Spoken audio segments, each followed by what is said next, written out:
जीवन को उस तालाब की तरह बनाओ, जीवन को उस तालाब की तरह बनाओ जहां शेर भी पानी पिए और बकरी भी पानी पिए, लेकिन सर झुका के।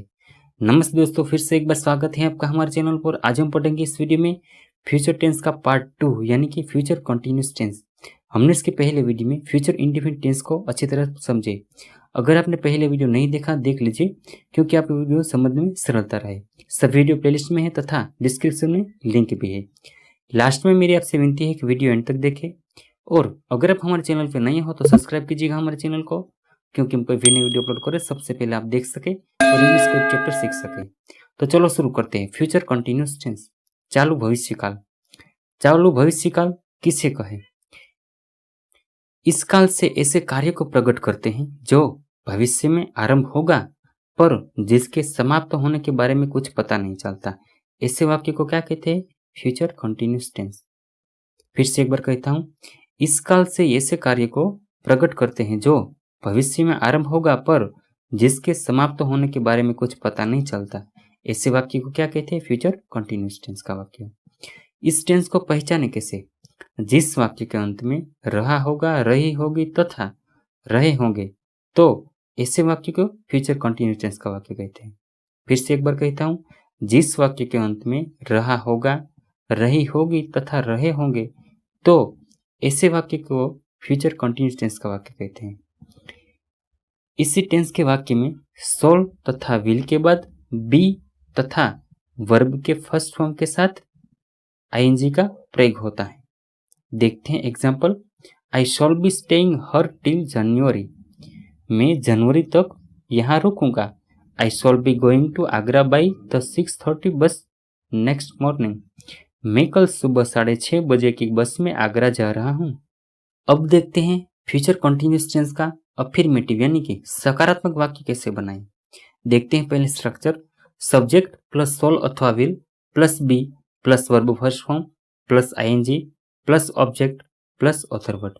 देखते हैं एग्जाम्पल, बाद में समझते हैं। ही विल बी कमिंग, वह आ रहा होगा। Ranjan will be waiting for you, Ranjan तुम्हारा इंतजार कर रही होगी। Radhika will be listening to radio, Radhika radio सुन रही होगी। Raj will be taking tea, Raj चाय पी रहा होगा। आई शॉल बी गोइंग, मैं जा रहा हूँगा। एग्जाम्पल को समझिए। सब्जेक्ट क्या है? ही, रंजन, राधिका तथा राज। इसके बाद आई और वी के साथ शॉल, आई और वी के साथ शॉल, और दूसरा कोई भी वाक्य में विल के बाद बी तथा वर्ब के फर्स्ट फॉर्म के साथ आईएनजी, लास्ट में ऑब्जेक्ट, ऑब्जेक्ट यानी कि यू, रेडियो तथा टी, और लास्ट में जो भी शब्द बचे हुए वो शब्द रख दीजिए। समझ में आए दोस्तों? अगर कुछ समझ में ना आया हो तो कमेंट कीजिएगा, मैं निसंकोच आपका आंसर दूंगा। देखते हैं अब नेगेटिव सेंटेंस यानी कि नकारात्मक वाक्य कैसे बनाएं। नकारात्मक वाक्य और कुछ नहीं है, सिर्फ शॉल और विल के बाद और बी से पहले नोट को ऐड करने से नेगेटिव सेंटेंस बन जाता है। जैसे कि he will not be coming, वह नहीं आ रहा होगा। Raj will not be taking tea, Raj चाय नहीं पी रहा होगा। Ranjan will not be waiting for you, Ranjan तुम्हारा इंतजार नहीं कर रही होगी। समझ में आए दोस्तों? देखते हैं अब इंट्रोगेटिव यानी कि प्रश्नवाचक वाक्य कैसे बनाए। इंट्रोगेटिव यानी कि प्रश्नवाचक वाक्य कैसे बनाए। डब्ल्यू अथवा एच प्लस शॉल अथवा will plus subject plus be plus verb first form plus ING plus object plus other word, last में question mark.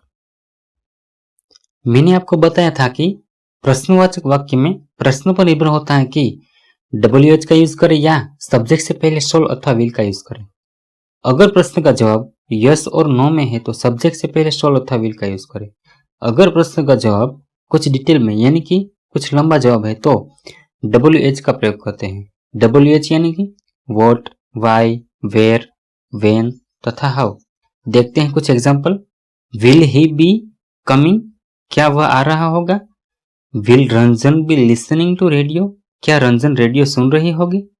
Y will Radhika be waiting for you, राधिका तुम्हारा इंतजार क्यों कर रही होगी। सोल आई बी गोइंग, क्या मैं जा रहा हूँगा। Which will Raj be taking tea, Raj कौन सी चाय पी रहा होगा। समझते हैं एग्जाम्पल को। सी और ई वाले वाक्य में सब्जेक्ट से पहले विल अथवा शोल का प्रयोग हुआ है, बाकी का सभी वाक्य में WH का प्रयोग हुआ है। समझते हैं स्ट्रक्चर को। WH यानी कि वाई, वॉट, वेन, विच तथा हाउ। WH यानी कि वाई, वॉट, वेन, विच तथा हाउ का यूज हुआ है। अथवा विल अथवा सोल, इसके बाद सब्जेक्ट यानी कि ही, रंजन, राधिका, आई तथा राज। इसके बाद बी तथा वर्ब के फर्स्ट फॉर्म के साथ ING का प्रयोग, यानी कि कमिंग, लिसनिंग, वेटिंग, गोइंग तथा टेकिंग। इसके बाद ऑब्जेक्ट यानी कि रेडियो, यू तथा टी। और लास्ट में ऑथर वर्ड तथा क्वेश्चन मार्क भूलना नहीं। समझ में आया दोस्तों। देखते हैं अब नेगेटिव इंट्रोगेटिव सेंटेंस कैसे बनाए, यानी कि नकारात्मक प्रश्नवाचक वाक्य कैसे बनाए।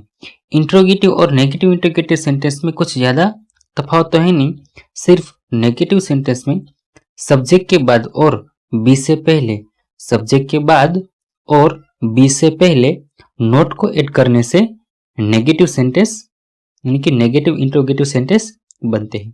देखते हैं कुछ example. Will he not be coming, क्या वह नहीं आ रहा होगा। Shawl I not be going, क्या नहीं जा रहा होगा, क्या मैं नहीं जा रहा हूँगा। Why will Ranjan not be waiting for you, Ranjan तुम्हारा इंतजार क्यों नहीं कर रही होगी। एग्जाम्पल से आपको पता चल चुका होगा कि नेगेटिव इंट्रोगेटिव सेंटेंस में सिर्फ सब्जेक्ट के बाद नोट को ऐड करने से नेगेटिव इंट्रोगेटिव सेंटेंस बन जाते हैं। देखते हैं नेक्स्ट। इस टेंस का उपयोग यानी कि फ्यूचर कंटिन्यूअस टेंस का उपयोग ज्यादातर कहां पर होता है। फ्यूचर एक्शन यानी कि ऐसे कार्य के लिए जो फ्यूचर में जारी रहेंगे, जैसे कि he will be writing some letters tomorrow, वह कल कुछ पत्र लिखेंगे। They will be preparing for their exam, वे अपनी परीक्षा की तैयारी करेंगे। फ्यूचर कंटिन्यूअस टेंस यानी कि नॉर्मल कोर्स में होने वाले कार्य के लिए फ्यूचर कंटिन्यूअस टेंस का यूज होता है।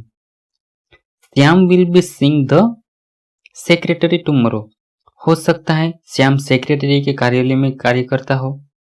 ठीक है दोस्तों, मेरे ख्याल से अब सभी दोस्तों ने फ्यूचर कंटिन्यूअस टेंस के बारे में अच्छी तरह समझे होंगे। और अब नेक्स्ट वीडियो में देखेंगे फ्यूचर परफेक्ट टेंस, यानी कि फ्यूचर परफेक्ट टेंस। मेरी आपसे विनती है कि अगर आपको हमारी वीडियो पसंद आई हो तो हमारे चैनल को लाइक, शेयर और सब्सक्राइब जरूर कीजिएगा, क्योंकि हम कोई भी नई वीडियो अपलोड करें सबसे पहले आप देख सके और इंग्लिश कोई चैप्टर सीख सके। लास्ट में एक मोटिवेशन शेयर, शब्दों में जिम्मेदारी छलकनी चाहिए, क्योंकि आपको बहुत से लोग पढ़ते हैं। थैंक यू दोस्तों, God bless you, take care, good bye, see you again in the next video.